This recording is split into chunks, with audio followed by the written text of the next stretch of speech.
नमस्कार, मैं पल्लवी शर्मा, आप देख रहे हैं अमन न्यूज। और इस वक्त आपको बता दें कि हाल ही में अमन न्यूज की तरफ से एक खबर आपके सामने लाई गई थी, जिसमें बेंगलुरु में 22 पाकिस्तानी के समर्थन और उसके पासपोर्ट सहित कई डॉक्यूमेंट्स बनवाने में जिस शख्स का हाथ था, उसको स्थानीय पुलिस की तरफ से गिरफ्तार कर लिया गया है। साथ ही आपको बता दें कि ये बहुत ही संगीन मुद्दा है। इसी पर चर्चा करने के लिए आज हमारे साथ स्टूडियो में कुछ मेहमान जुड़े हैं, जिनसे हम इस मुद्दे पर चर्चा करेंगे और जानेंगे कि इस तरह की गतिविधियां देश के अंदर जो सवाल उठा रही हैं सुरक्षा पर, उनका क्या अंजाम होना चाहिए, किस तरह की सजा का प्रावधान है कॉन्स्टिट्यूशन में। आइए हम चर्चा करते हैं। आप लोगों का सभी का मैं स्वागत करती हूँ अमन न्यूज के स्टूडियो में। आज हमारे साथ एक मुद्दे को लेकर आज फिर से आप लोग हमारे साथ जुड़े हुए हैं।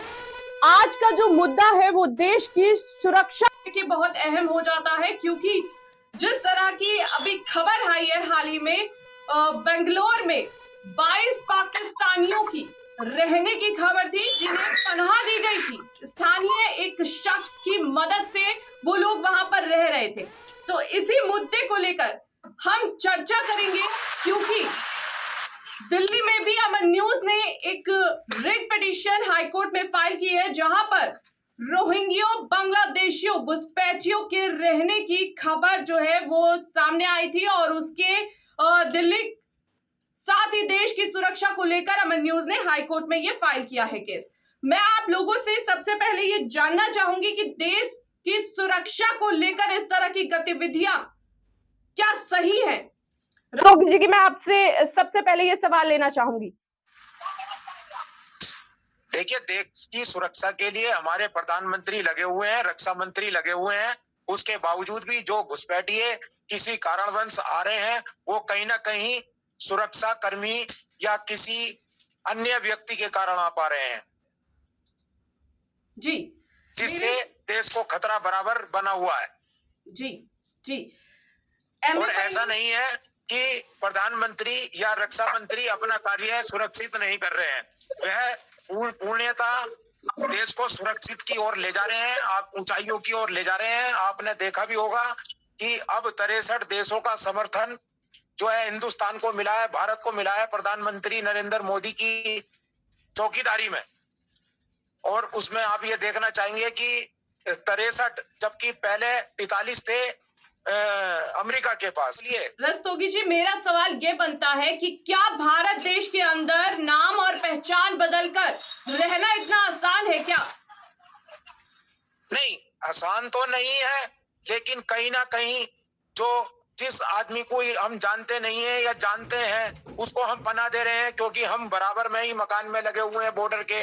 तो कहीं ना कहीं हमारी जो बांग्लादेश से घुसपैठिए घुस रहे हैं, वो कहीं ना कहीं बांग्लादेशियों के ऊपर निर्भर करता है कि वो क्यों न आने दे रहे हैं, क्यों नहीं पुलिस को सूचना दे रहे।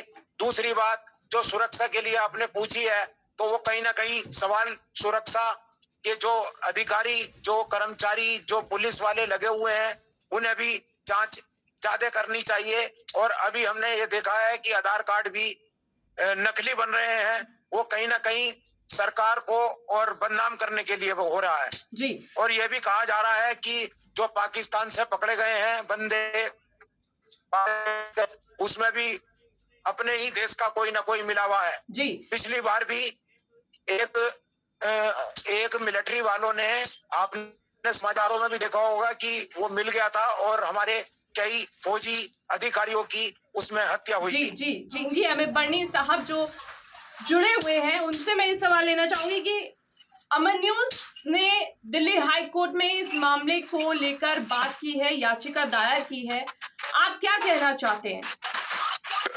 पहले तो मेरा सबको नमस्कार देशवासियों को। मैं ये कहना चाहता हूँ कि एक शाहीन बाग इलाका है, एक जाकिर नगर इलाका है, एक बटला हाउस इलाका है। इस इलाके में खबर चली थी कि किसी दूसरे चैनल ने चलाई थी कि शाहीन बाग बांग्लादेशियों का अड्डा, और इससे पहले भी काफी गतिविधियां हो चुकी हैं ओखला के अंदर। चाहे वो बटला हाउस कांड हो या लोग एक व्यक्ति है जिसके घर पे एक पाकिस्तानी पकड़ा गया था, उसने दस्तावेज बनवाए थे, उसके आधार कार्ड राशन कार्ड, उनको 8 साल की सजा हुई थी। मेरा काम खत्म हो गया, मैंने अपना कैमरा म्यूट कर लिया, बाकी वो चलने दो प्रेस कॉन्फ्रेंस में। उसके बाद में मैंने ये सोचा कि क्यों ना देश के अंदर कुछ ऐसी जानकारी कोर्ट को दी जाए या नेताओं को दी जाए या सरकार को दी जाए जिससे कि जनता का भला हो। तो मैंने एक रिट लगाई है हाई कोर्ट के अंदर कि जी ये लोग हैं, ये लोग घुसपैठियों को पनाह दे रहे हैं, जमुना के किनारे बसा रहे हैं। तो कोर्ट ने हमारी बात सुनी और उन सबको नोटिस कर दिया, लेकिन स्थानीय पुलिस इसमें कोऑपरेट पूरा नहीं कर पा रही है। स्थानीय पुलिस उसको बचा रही है, क्योंकि स्थानीय पुलिस इसलिए बचा रही है क्योंकि वहां पर जो क्षेत्र है, पूरे क्षेत्र के अंदर अवैध निर्माण जारी रहता है और अवैध निर्माण से काफी इनको फायदा होता है। तो अब हम इस बात को लेकर के एनआईए से जांच कराने की कोशिश कर रहे हैं और एनआईए से ही जांच होगी, जब ही इसमें दूध का दूध पानी का पानी होगा। क्योंकि इस तरह के बहुत सारे लोग हैं जो जिनके आधार कार्ड भी चेक करिए जाए तो उनके नाम से चेहरे से नहीं मिल पाते। तो ये एक बहुत बड़ा जांच का विषय है और सरकार को भी हम ये बताना चाहते हैं कि सरकार इस पर संज्ञान ले और इनकी गंभीरता से छानबीन करे और एनआईए या किसी बड़ी एजेंसी की इसकी जांच के लिए आदेश दे, क्योंकि हाईकोर्ट ने तो नोटिस कर दिया है इन लोग, लेकिन पुलिस, स्थानीय पुलिस उनको बचाने के चक्कर में लगी हुई है। जी जी, बहुगुणा जी हमारे साथ हमारे संवाददाता जुड़े हुए हैं, अलग अलग प्रदेश से यहाँ पर हमारे साथ लोग जुड़े हुए हैं, क्योंकि ये मुद्दा बहुत अहम है, देश की अंदरूनी सुरक्षा का है। बॉर्डर पे तो हमारे सैनिक जो है वो किसी तरह लड़ाई लड़ लेते हैं, लेकिन ये अंदर जो देश में इस तरह की गतिविधियों को यहाँ पे भी लाएगा, अंजाम दे रहे हैं, उनको हेल्प कर रहे हैं, उनको सपोर्ट कर रहे हैं। बहुत बहुत नमस्कार जी, मेरी आवाज आ ही। ये गंभीर विषय भी है, लगातार इस पे जो दिखाया जा रहा है और वास्तविक ही इस तरीके से यदि जो बाहर से बांग्लादेशी हो या रोहिंग्या इस तरीके से बसेंगे तो निश्चित ही वहां पर एक ऐसा अड्डा बन जाएगा जहां पर क्राइम पूरी तरीके से देखने को मिलेगा। लगातार इसमें साफ जो नजर आती है, एक तो जो डीडीए है वो इसके जिम्मेदार है और पुलिस भी जिम्मेदार है, उनके पास पूरा डाटा होता है। आजकल लगातार सर्वे चल रहा है। आखिर ये लोग और इनके साथ जो तीसरे लोकल स्थानीय लोग हैं जो भू माफिया टाइप के लोग हैं, तो ऐसा लगता है यस, तो इसलिए तो ऐसा लग रहा है कि मानो 3 लोग, एक तो स्थानीय लोग जो भू माफिया हैं जो जमीन को बेचते हैं, बसाते हैं, एक पुलिस और डीडीए, इन सब को वास्तविक ही जब पीआईएल फाइल ही आपके द्वारा ये कोर्ट में डाला गया तो इनको भी वहां बुलाया जाना चाहिए। इनके संज्ञान में जब बात जाएगी तब इसका धरातल समाधान शायद निकल जाएगा, क्योंकि लगातार ये काफी टाइम से चल रहा है और इनकी नॉलेज में ये सब है। तो इनको जब हाई कोर्ट, सुप्रीम कोर्ट का इनके ऊपर जब प्रेशर बनेगा, इनके जब इंक्वायरी के लिए बोला जाएगा, इनको टाइम दिया जाएगा कि 10 दिन के बाद आप रिपोर्ट दो क्या हुआ है, तो शायद इनको फिर अपना कार्य समझ आ पाएगा, ऐसा लगता है जी। लेकिन जब अमन न्यूज जैसे चैनल अपना कर्तव्य निभाते हैं, उनके खिलाफ दिल्ली हाई कोर्ट को अवगत कराते हैं, तो उसका परिणाम होता है कि उनके खिलाफ जो है जुलूस, रैलियां निकाली जाती है। ये कहां तक ठीक है? नहीं, लगातार इस तरीके से अमन न्यूज और यदि ये काम में लगा हुआ तो बहुत शुभकामनाएं भी है, क्योंकि लगातार तभी शायद ये कहीं ना कहीं कुछ ना कुछ तो जांचें शायद नजर आती है। कई बार ऐसे भी सुनने को मिलता है कि वहां पर जांच होती रहती है, उनके जो भू माफिया हैं वो बार बार जब चेकिंग होता है तो थोड़ा चिंतित नजर आते हैं। तो इस तरीके से और जब उनको एक डेट और टाइमिंग फिक्स किया जाएगा तो तब शायद सही लिस्ट निकल आ पाएगी कि कितने लोग हैं, कहाँ बसा रहे, कौन कौन लोग इसमें पर्टिकुलर जो बंदे माफिया, कौन सा भू माफिया जो सम्मिलित है, उसका नाम सामने आ पाएगा। जी जी, बर्नी साहब, क्या आपको लगता है कि इस तरह के केसेस में पुलिस की लापरवाही सामने नजर आती है, लेकिन उसके बाद बताने के बावजूद भी कोई कार्यवाही नहीं हो रही है? इसका कारण क्या हो सकता है? मैं आपको बता दूं कि मैंने कई मामले ऐसे दिल्ली हाई कोर्ट में लगा रखे हैं, चाहे वो मेरठ से एक इंस्पेक्टर जितेंद्र की मुझे धमकी आना हो, वो मैंने हाई कोर्ट में लगाया। जितेंद्र कुमार के खिलाफ नोटिस हो गया, वो मेरे चैनल पर मुझे बंद करने के लिए बोल रहा था उन पर। चाहे वो क्या नाम है, जमुना नदी जो हमारे देश के प्रसिद्ध नदियों में एक नदी है, यमुना नदी, और जमुना नदी और गंगा नदी।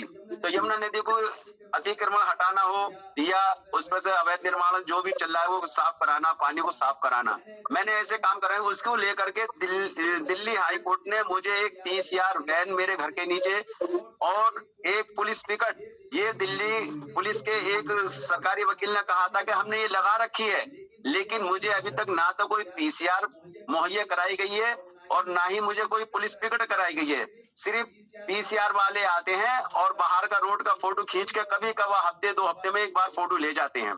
मैंने जॉइंट CP साहब से मिल लिया, कमिश्नर साहब से मुझे मिलने नहीं दिया गया, क्योंकि दिल्ली पुलिस की पोल खुल जाती है, क्योंकि कमिश्नर साहब बहुत अच्छे व्यक्ति हैं और वो समाज को लेकर के चलते हैं और वो परेशानी को भी समझते हैं, चेहरा देख करके पहचान लेते हैं।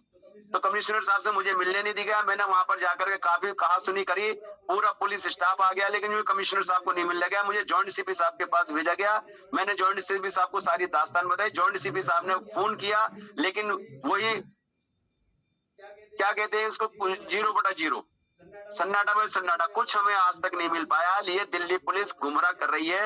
हमने कई ऐसे मुद्दे उठा रखे हैं जिसमें हमारी जान को खतरा भी है। अब हम इसकी सारी जानकारी लेकर माननीय सुप्रीम कोर्ट जा रहे हैं, वहां से हम अपनी गुहार भी लगा रहे हैं। जैसे हमारे ऑफिस पर गोली चलना, मेरठ वाले पे हमारे ऊपर हमले होने, ये हम सारी चीज करें, क्योंकि हम देश के लिए काम कर रहे हैं, न्यायालय के लिए काम कर रहे हैं, जनता के लिए कर रहे हैं, समाज के लिए काम कर रहे हैं। हम हमारा कोई पर्सनल कोई काम नहीं है इसमें। चाहे यमुना नदी की सफाई का अभियान हो, वो हमारा कोई पर्सनल नहीं है, मेरे देश का काम है, मेरा काम है। या मेरे क्या नाम है, घुसपैठिया को पनाह देने वालों के खिलाफ, वो मेरे देश का काम है, मेरा काम है। लेकिन मेरा पर्सनल कोई किसी से कोई नहीं है, ना मैं पर्सनल कोई किसी से मेरी कोई लड़ाई ना कहना सुना। लेकिन दिल्ली पुलिस जरा भी कोऑपरेट नहीं कर पा रही है। दिल्ली पुलिस अपने आप को बचाने के चक्कर में झूठी रिपोर्टें लगा रही है, जो केसेस खत्म हो चुके हैं उनको दे रही है वहां पर। तो ये सारी बातें, एक दिल्ली पुलिस ये चाह रही है किसी तरह से जो जिनके खिलाफ हमने लगाई है वो बच जाए, और जो हाई कोर्ट को और हम सरकार को और जनता को बताने जा रहे हैं मामले को, वो उल्टे फंस जाए। दिल्ली पुलिस का ये रवैया है जी।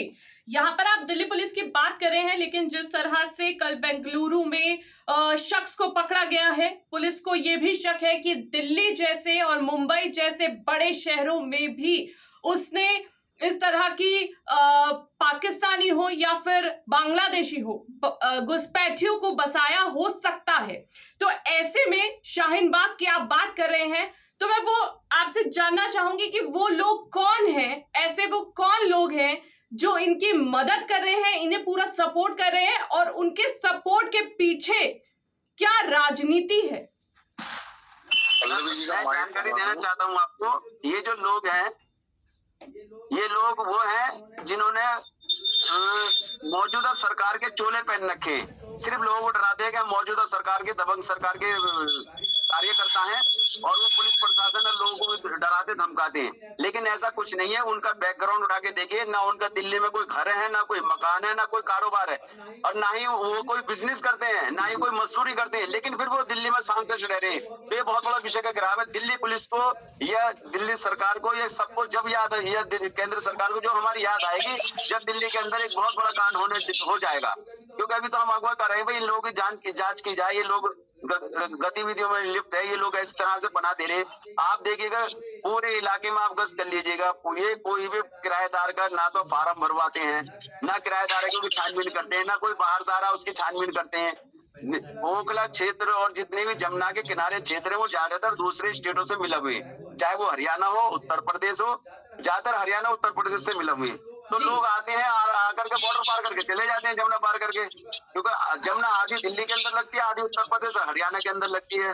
चाहे आप बदरपुर का बॉर्डर ले लो, चाहे आप ITO का बॉर्डर ले लो, चाहे आप क्या नाम है ओखला का बॉर्डर ले लो, बहुत सारे बॉर्डर ऐसे हैं जो दिल्ली पुलिस, दिल्ली के और दूसरे राज्य से मिलते हुए। तो दिल्ली पुलिस को बड़ी छानबीन करनी चाहिए, वहाँ पे बैरियर लगाने चाहिए, एक एक आदमी की ID चेक करनी चाहिए और बारीकी से चेक करनी चाहिए। आप सब जानते हैं कि किस तरह की चेकिंग होती है, मुझे कहने की जरूरत नहीं है। मैं दिल्ली पुलिस के खिलाफ नहीं हूँ और मैं कमिश्नर साहब को और गृह मंत्री साहब को और प्रधानमंत्री साहब को ये क्या नाम है, ये अवगत कराना चाहता हूँ कि इस मामले की गंभीरता को संज्ञान में लें और इस पर जांच के आदेश पारित करें। जी, इस बीच में अपने दर्शकों को ये भी बताना चाहूंगी कि जिस ऑर्डर की जिस बात कर रहे हैं हाई कोर्ट की तरफ से, जो अमन न्यूज की तरफ से यहाँ पर घुसपैठियों के खिलाफ एक रिट पिटीशन दायर की गई है, उसका नंबर 2496/2024 है और उसका ऑर्डर ये मेरे हाथ में आप देख सकते हैं। अमन न्यूज की तरफ से ये दिल्ली के हाई कोर्ट में दायर किया गया है। अब इनके खिलाफ क्या कार्यवाही होती है वो तो देखने वाली बात होगी, क्योंकि हाई कोर्ट ने इसमें अगली तारीख की सुनवाई रख दी है। मैं MA बर्नी साहब से गुजारिश करूंगी कि जो हमारे इलाके के, जो शाहीन बाग ओखला की आप बात कर रहे हैं, वहां के स्थानीय लोग हमारे साथ मौजूद हैं, उनसे आप कुछ सवाल लें। जी कदीर भाई, मेरी आवाज आ रही है क्या आपको? हाँ आ रही है, सुनो। क्या शाहीन बाग में ऐसे लोग समर्थन कर रहे हैं क्या उनको, आप इस तरह के उनका व्यवहार है जो घुसपैठियों को पनाह दे रहे हैं, जिनके खिलाफ हाईकोर्ट से नोटिस हुए? जो नोटिस आपने कराए हैं उन लोगों के खिलाफ सरकार की तरफ से भी क्या नाम है और पुलिस की तरफ से भी थोड़ा लचीलापन दिखाई दे रहा है। उनकी प्रॉपर इंक्वायरी होनी चाहिए, प्रॉपर जांच होनी चाहिए उनकी, जो हो नहीं पा रही है। ये तो बहुत गंभीर विषय है, इस पर विचार करना बहुत जरूरी है। जैसे आपने कहा NIO को जांच करनी चाहिए, पहले तो लोकल पुलिस को जांच करनी चाहिए। तो लोकल पुलिस के अधीन आते हैं सारे इलाके ये, और लोकल पुलिस की जानकारी में सब होता है। और आप तो खुला खुला बता रहे हैं, लिखत में दे रहे हैं, नोटिस करा रहे हैं। मेरी समझ में बात ये नहीं आ रही कि इतने गंभीर विषय पे इनकी क्या, ये तो बहुत गंभीर मुद्दा है और इसमें बहुत जरूरी है कि जांच होना। जो भी एजेंसी है उन एजेंसियों के थ्रू भी होनी चाहिए, पुलिस को भी करनी चाहिए। और कदीर भाई, मजेदार बात ये भी है कि क्या नाम है, वो लोग जिनका ना घर है, ना कारोबार है, ना मकान है, ना दुकान है, वो लोग कह रहे हैं कि कोई भी समस्या है क्षेत्र की हमें बताइए। जी जी जी, हाई कोर्ट के ऑर्डर को चैलेंज करते हैं, सुप्रीम कोर्ट के ऑर्डर को चैलेंज करते हैं, उसके खिलाफ गैर कानूनी तरीके से क्या नाम है रैलियां निकालते हैं, उनका विरोध करते हैं और दिल्ली पुलिस उनका सपोर्ट करती है। वही कह रहा हूँ ना, पुलिस का इसमें बहुत लचीलापन है। पुलिस प्रॉपर तरीके से इनके ऊपर कार्रवाई क्यों नहीं कर रही, मेरी बात समझ में नहीं आ रही। जो प्रॉपर तरीके से कार्रवाई करनी चाहिए वो नहीं कर रही, इनकी प्रॉपर जांच होनी चाहिए वो नहीं हो पा रही। इनको क्यों इतना संरक्षण दे रखा है कि BJP का टैग लगाकर ये इलाके के अंदर इस तरह की हरकतें कर रहे हैं। तो BJP के कार्यकर्ता बताते हैं अपने आपको, तो इसलिए कहीं ना कहीं पुलिस भी थोड़ा सा इनका हल्के में लेके क्या नाम काम कर रही है। ये बड़े पार्टी से जुड़े हुए हैं, बड़े नेता हैं ये। मेरी बात समझ आ रही, पुलिस इनसे डर रही है कि इनकी जांच क्यों नहीं कर रही है, जबकि पुलिस को जांच करनी चाहिए इनकी। हाई कोर्ट के ऑर्डर भी हैं, हाई कोर्ट की तरफ से ऑर्डर नोटिस हो चुके हैं, ये नोटिस पर नहीं जाते। तो बहुत जरूरी है, बहुत गंभीर विषय है ये कि इन लोगों की जांच होनी चाहिए। जैसे आप बता रहे हैं, आपने बताया कि पहले भी इसकी किसी मतलूब का नाम आ चुका है फर्जी के नाम ID बनवाने में। ये तो बहुत गंभीर विषय है, बहुत सोचने वाला विषय है कि ऐसा लाल किले गोलीकांड में नाम आया था, बाकायदे उसके घर से बरामद हुआ है, बाकायदे उस दस्तावेज बरामद हुए और वो आतंकवादी भी बरामद हुआ है बटला हाउस से। मैं वही कहना चाह रहा हूँ कि बटला हाउस से कांड हुआ था यहाँ पे हमारे ओखला क्षेत्र में, जामिया नगर में। वो भी बहुत लचीलापन था, वो अचानक के नाम है इतना बड़ा कांड होगा सुनने में आया क्या, लोग सत्य में रह गए। अब तुम पुलिस को लिखत में दे रहे हो, कोर्ट को लिखत में दे रहे हो, लेकिन ये जांच क्यों नहीं हो पा रही? मेरी समझ बात नहीं। इनका रखरखाव कौन कर रहा है? इनका जो संरक्षण कौन कर रहा है? ये NIA से जांच कराने की होनी चाहिए। ये हम NIA से जांच कराने की मांग कर रहे हैं आपकी तारीख पे। बहुत जल्दी तारीख आने वाली है और तारीख चल रही है। BC रेगुलर भी केस खत्म नहीं हुआ है और हमें तो ये सोच रहा हूँ कि इस तरह गंभीर मुद्दों को लेकर के दिल्ली पुलिस ने लचीली है कि मुझे कमिश्नर से नहीं मिलने दिया गया, कमिश्नर साहब से। मुझे सिक्योरिटी का कोई प्रतिबंध नहीं है, मुझे लगातार धमकी आती है, मेरे रास्ते रुके जाते हैं, मेरा पीछा किया जाता है। ये जो मुद्दा चल रहा है सुशील रस्तोगी साहब, क्या मेरी आवाज आप पा रही है? हाँ जी, आ रही है। ये जो इतना बड़ा मुद्दा है देश के अंदर, बहुत गंभीर मुद्दा है जी। इस पर आपका क्या कहना है? ये जो आपने बताया है, ये जो शाहीन बाग वाला मामला है जी, इसमें मेरा ये कहना है सर कि जैसे कि अभी मौलाना साहब ने बताया था कि भाई इनकी जांच हुई करनी चाहिए, ये कहीं ना कहीं पुलिस की लापरवाही सामने आ रही है, तो कहीं ना कहीं ऐसा भी हो सकता है कि पार्टी को या किसी भी XYZ पार्टी को बदनाम करने में पुलिस का हाथ हो। पुलिस सख्ती क्यों नहीं कर रही? जब पुलिस के पास हाई कोर्ट के आदेश पहुंच चुके हैं और आप कंप्लेन कर रहे हो, तो कहीं ना कहीं पुलिस की भी मिलीभगत दिखाई दे रही है, जिसके कारण इनकी जांच पूर्णतः नहीं हो पा रही और इनके हौसले बुलंद है। जी सुशील रस्तोगी साहब, आप मेरठ में रहते हैं और मेरठ के अंदर भी हमारे कार्यालय पे गोली चली थी। मोहम्मद शाकिब भी जुड़े हुए। मोहम्मद शाकिब बताएंगे क्या आपके साथ क्या घटना घटी है? जी साहब, आप क्या दर्शकों को और स्टूडियो को और सरकार को, जनता को बता पाएंगे कि आपके साथ क्या घटना घटी है?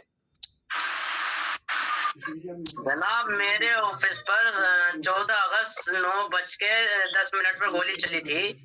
उसमें मैंने 112 कॉल पे की, सब अधिकारियों को जानकारी दी, लेकिन मेरा अभी तक कोई मुकदमा दर्ज नहीं किया गया और बदमाश मेरा लगातार पीछा कर रहा है। मेरी हत्या कराने के इरादे में है पुलिस।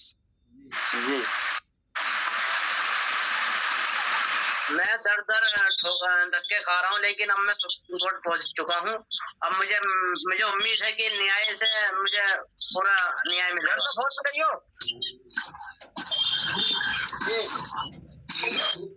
क्या हुआ था आपके साथ? जनाब, मेरे ऑफिस पे मैं प्रोग्राम में गया हुआ था दिल्ली में। 15 अगस्त के प्रोग्राम में गया था। 14 अगस्त की रात को मेरे ऑफिस पे गोली चली हुई मिली और मुझे पड़ोसी ने बताया कि आपके ऑफिस पे गोली चल गई। जी, मैं शाकिब से हमने आगे CCTV कैमरे देखे तो गोली चलती हुई साफ दिखाई दे रहा है। शाकिब जी, आपको मेरी आवाज? हमने कंप्लेंट करी है, थाने को सूचना दी और लगातार उल्टा मेरे पे ही दबाव बनाया जा रहा है। रात को 2 बजे फर्जी दबिश मेरे घर पे मारे जा रही हैं। कभी दिन में आते हैं, कभी रात को आते हैं, मेरे परिवार को परेशान कर रहे हैं। लगातार मैं धक्के खा रहा हूँ, उसके बाद भी कोई सुनवाई नहीं हो रही है। सुशील रस्तोगी साहब, हम तो दिल्ली की पुलिस इस तरह का काम कर रही है, लगता है तो उत्तर प्रदेश पुलिस काम नहीं कर पा रही है। हाँ सर, ऐसा ही है। वातावरण जो सही काम कर रहा है उसके ऊपर जो है कार्रवाई पुलिस करती है, और जो गलत काम करता है उसको पुलिस जो है क्लीन चिट दे देती है। ये तो लगातार हो रहा है। एक धर्म का काम है जो सगासा वाला मंदिर है, पिपलेश्वर महादेव मंदिर एवं प्याव समिति, उसका एक किराएदार है, उसमें उनने 3 दुकानें कब्जा रखी हैं और हम भी उस मंदिर से समिति से जुड़े हैं। और हमारा जो है प्रेस के लिए मंगलवार को बंदे गए थे न्यूज बनाने के लिए, तो उसने पैसे भर के थाने कोतवाली में और हमारे उल्टी रिपोर्ट लिखवा दी।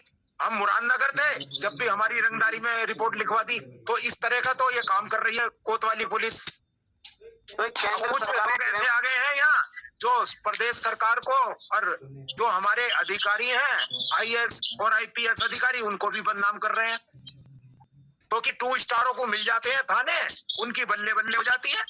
वो किसी को सही आदमी का साथ नहीं देंगे और गलत आदमी के लिए फौरन खड़े हो जाएंगे। मेरे पास ऐसे वीडियो और फोटो है, मैं उन्हें उपलब्ध भी करा दूंगा कि क्या सेवन चलता है थाने में। रस्तोगी साहब, एक मेरा सवाल है। इस तरीके से जो है पत्रकारों पर फर्जी मुकदमे लगा दिए जाते हैं, जिससे कि वो सच्चाई उजागर न कर सके। और आप इनकी जांच करिए इंस्पेक्टरों की, तो इनके यहाँ खूब आपको जो है संपत्ति नजर आ जाएगी बेनामी। नौकरी बाद में करते हैं, पहले गाड़ी आ जाती है 10 से 20 लाख तक की, बुलेट पे घूम रहे हैं। भाई आपकी सैलरी कितनी है, खर्चा कितना, आप खुद ही जोड़ लो। तो इस तरीके के कार्य हो रहे हैं। जो अच्छे पत्रकार हैं, जो अपनी ईमानदारी से चल रहे हैं, उनके लिए भी ये काम शुरू हो जाता है। कोई धर्म का काम भी नहीं कर सकता।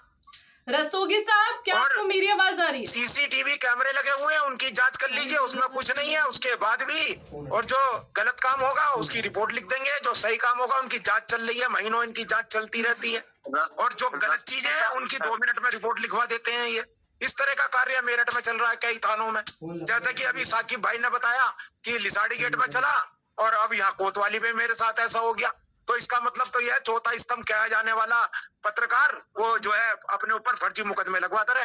हम किसके लिए काम कर रहे हैं? हम तो निस्वार्थ काम कर रहे हैं। ना सरकार हमें नौकरी के पैसे देती है, ना तनख्वाह देती है। हम तो निस्वार्थ कार्य कर रहे हैं कि जनता की हित की लड़ाई, सरकार की जो है नीतियों पे क्या काम हो रहा है, क्या नहीं काम हो रहा है, क्या भ्रष्टाचार हो रहा है, नगर निगम में क्या भ्रष्टाचार हो रहा है, क्या मेरठ विकास प्राधिकरण में हो रहा है, कौन मंत्री गलत कार्य कर रहा है। तो इस तरीके से पत्रकार को चौथा स्तंभ बनाया गया है। उसके लिए वो अपनी खबर चलाता है और इनके पास जब पहुंचता है मामला तो ये फर्जी मुकदमा लगा देंगे उस पर। तो इस तरह से तो ये यहाँ पर बैठे हुए हैं, जमे बैठे हुए हैं, जो हटते ही नहीं है। 3-3 साल हो गए, 2-2 साल हो गए लोगों को। मेरा ये कहना है। तो आपको ऐसा लगता है, ऐसा महसूस होता है कि क्या नाम है, अंग्रेज चली गई, पुलिस चली गई, 2-4 थाने तो ऐसे हैं सही चला। आदमी खबर चलाएगा सच्ची तो उसे लपेट देंगे कि इनने खबर क्यों चलाई है। तो आपके मीडिया भी बदनाम होती है, मतलब मीडिया कहीं काम ही ना करे। और जब मीडिया को बुलाना होता है तो आपके द्वारा उस पर जो आपका ग्रुप बना हुआ है सरकारी, तो उस पर आएगा कि आज प्रेस कॉन्फ्रेंस है, आप इस समय आइए। और जब प्रेस वाले वहां पहुंचते भी हैं, अपना समय भी देते हैं, अपना तेल भी फूकते हैं, आपकी न्यूज भी बनाते हैं, आपकी सब कुछ चलाते हैं, उसके बाद भी आप उसको फर्जी मुकदमे में लगा देते हैं। कई बार आग्रह करने के बाद में भी उसकी जांच नहीं करी जाती कि आदमी ने ये करा है भी है या नहीं करा। खटाक से मुकदमा लिख देंगे। तो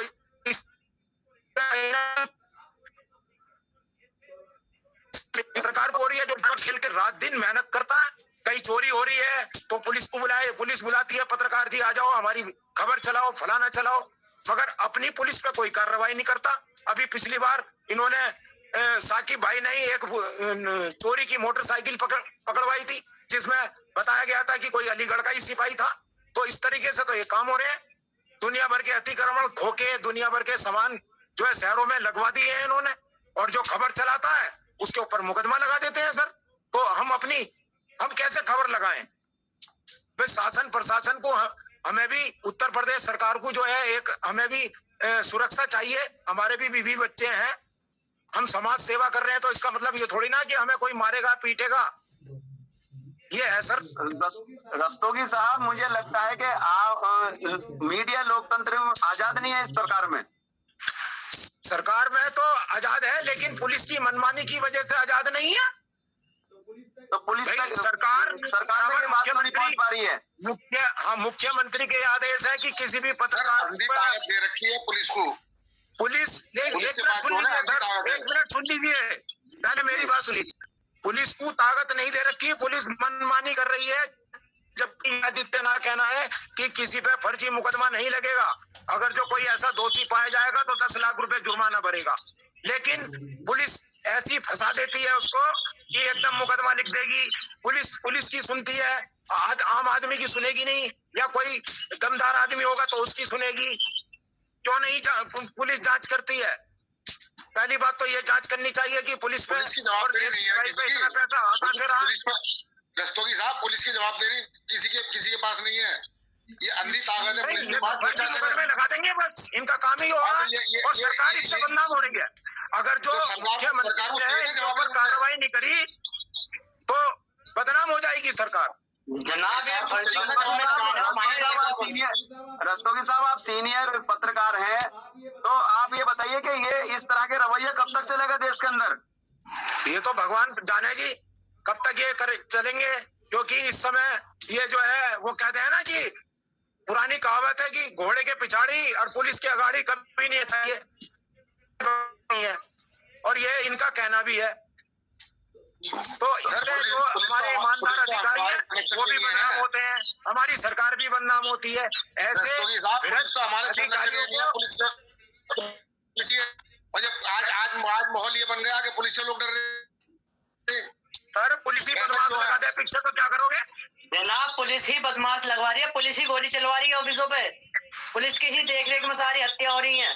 वही मैं कहना भाई चाह रहा हूं, हमारे एक खाने के 1 मिनट सुन लीजिए, हमारे नहीं जनाब अभी मेरे ही ऑफिस में गोली चली है कि पुलिस की देखरेख में गोली चली है मेरे ऑफिस पे, सारा संरक्षण पुलिस को प्राप्त था गोली चलाने वाले को। वही तो मैं कहना चाह रहा हूँ, ये जवाबदारी इससे किसी की नहीं है। कौन पूछे, कौन कहने वाला है बताओ। रस्तोगी साहब एक सवाल था, पुलिस ऑफिसर भी बदनाम होते हैं ऐसे भ्रष्ट जो है इंस्पेक्टर और दरोगा और पुलिस वालों से। ईमानदार जो पुलिस इंस्पेक्टर और दरोगा और सिपाही हैं वो भी बदनाम होते हैं। उन्होंने उनकी सभी भी पत्रकारिता भी तो तुम भी आवाज नहीं उठा रहे। ये क्या मेरी बात आप सुन पा रहे हैं? हाँ जी ये बताओ। देखो चौथा स्तंभ है पत्रकारिता, आप भी तो आवाज नहीं उठा पा रहे। पुलिस के खिलाफ आवाज कैसे कौन उठावे, कौन बोले? जनाब पुलिस के खिलाफ मुकदमा दर्ज हो रहा है लगातार। तो वही तो मैं कह रहा हूँ, पुलिस इनके को ऊपर इतनी मीठी इनसे कोई होती है। जवाबदारी नहीं है, इन्हें ताकत दे रखी है अंधी। अभी रंगे हाथों ऑन द स्पॉट चोरी की बाइक के साथ मैंने खुद पुलिस वाला पकड़वाया था, उसमें मेरे खिलाफ मुकदमा दर्ज करने को तैयार थे। सुशील साहब पहुंचे थे वहाँ थाने के अंदर। सुशील रस्तोगी साहब किसी को, क्योंकि एक मिसाल है सुशील साहब, रस्तोगी मेरा साहब सभी एक पत्रकारों मिसाल से है। निवेदन है, समाज सेवी से निवेदन है कि एक बार बड़े साहब से मिल लिया जाए इस प्रकरण में कि ऐसा सर मिलने नहीं देते। आप अपने कप्तान के यहाँ जाइए, आपको मिलने नहीं देंगे, पूरा सवाल पूछा जाएगा, जन सुनवाई, जनता की आवाज, ये सब एक ढिकोसले इनके। नहीं ऐसा भाई नहीं बैठे है। होते हैं, जो दरोगा बैठे होते हैं, जो इंस्पेक्टर बैठे हैं, वही सुनते हैं सारी चीजें। जी जी जी नहीं, हमारे क्योंकि साहब जो मेरठ के इस तरह से- कप्तान आए हैं, 1 मिनट सुन लीजिए प्लीज। जो मेरठ कप्तान आए हैं डॉक्टर विपिन टांडा, वो सबकी बात सुनते हैं और अंदर बुलवाते हैं, ऐसा नहीं है। और एसपी सिटी है आयुष विक्रम सिंह, वो भी बहुत अच्छे आईपीएस अधिकारी हैं, वो भी सबकी बात सुनते हैं, किसी को मना नहीं कर रहे। पहले का मुझे नहीं पता, लेकिन मैं अब बता रहा हूं कि सभी को बारी बारी से बुलाया जाता है और शिकायत पर से मिलती है। लेकिन कहीं ना कहीं जब जांच होती है तो आपकी बातों से है कि आपको काफी दर्द है, लेकिन एक मिसाल भी तो है कि क्या नाम, अगर आपको कोई परेशान करे तो आप कहेंगे कि भाई पुलिस के पास जा रहा हूँ, पुलिस परेशान करे तो मैं कोर्ट में जाऊँ, तो कोर्ट आदेश कर पुलिस मानती नहीं, तो फिर आदमी कहाँ जाए? हाँ, ये तो बात आपने बिल्कुल सही कही है, ये तो बात आपने बिल्कुल सही कही है। जैसा कि अभी आपने कहा था कि मैं हाई कोर्ट के बाद सुप्रीम कोर्ट जाऊंगा, कोई तो जाना पड़ेगा सर। सर हाई कोर्ट के आदेश को उन्होंने जेब में रख लिया, कोर्ट का आदेश रख करके जेब में रख लिया, कोई सिक्योरिटी मुहैया नहीं कराई गई हमें। साहब दरोगा जी का ये कहना है कि अगर जो हमारे पास ऑनलाइन आएगी, पोर्टल से आएगी, हमें तो 2 लाइन लिखनी है, हमें तो 2 लाइन लिखनी है, तुम बार बार भेजते रहो, हम 2 लाइन लिख के खत्म कर देते हैं। ये पुलिस के दरोगा का कहना है। ये अब आप ये लगा चलेगा देश के अंदर। यही पूछ रहा हूँ जी, सरकार निस्वार्थ आप जांच ये तो करिए, सरकार को निस्वार्थ जांच करिए, जो ये तो जांच में सरकार को दोषी पाया न्याय जाए। को बहुत सोचने का विषय है जी, सरकार का न्यायालय का बहुत सोचने का विषय है। ऐसे अधिकारियों को तुरंत सस्पेंड किया जाए बिल्कुल सही कहा आपने। जो झूठी रिपोर्ट लगा रहे हैं। जनाब हम तो प्रूफ के साथ दे रहे हैं अधिकारियों को, उसके बाद भी नहीं है, जब आप कह रहे हो ना सस्पेंड करके जेल भेजा जाए, तो ये अगर तो होने लगा तो देश के अंदर बहुत सारी न्यायपालिकाएं जो है ना तो ये फ्री हो जाएगी, न्याय बाहर होगा। सर हमें एक ही बात कहनी चाहिए कि कानून सख्त बनना, हमें ये अपील करनी चाहिए अपने प्रधानमंत्री महोदय से और मुख्यमंत्री महोदय से, ऐसे भ्रष्ट अधिकारियों पे या जो भी इंस्पेक्टर पुलिस ऐसा दोषी पाया जाए तो उन्हें कभी नौकरी पे वापस नहीं लाया जाए। एक आदेश पालन होना चाहिए, आदेश पारित होना चाहिए सरकार की तरफ से, क्योंकि ऐसे ही आदमी दोबारा बहाल होने के बाद फिर वही काम करते हैं जैसा कि एक चोर करता है, चोरी करके अंदर चला जाएगा, बाहर निकलते ही फिर चोरी में लग जाएगा। तो जिस तरह से आपने देखा कि जो भी मेहमान हमारे साथ जुड़े थे उन्होंने अपनी अपनी प्रतिक्रिया आपके सामने रखी, जिस तरह से देश की सुरक्षा पे एक सवाल खड़ा हुआ उठा है और जिस तरह से देश के अंदर घुसपैठियों, पाकिस्तानी, बांग्लादेशियों को जिस तरह से बसाया जा रहा है स्थानीय लोगों की तरफ से, चाहे वो पुलिस की मदद से हो या फिर स्थानीय छोटे मोटे नेता की तरफ से हो, उन लोगों का कहना है कि इस पे जांच की जानी चाहिए। सुप्रीम कोर्ट हो, हाई कोर्ट हो, जब ये अमन न्यूज की तरफ से ये मामला हाई कोर्ट में गया है तो उस पर भी हाई कोर्ट को संज्ञान में लेकर दिल्ली के देश की सुरक्षा को मद्देनजर उस पर अपना फैसला रखना चाहिए। फिलहाल के लिए इतना ही। देश और दुनिया की तमाम ऐसी ही बड़ी खबरों को जानने के लिए आप देखते रहिए अमन न्यूज।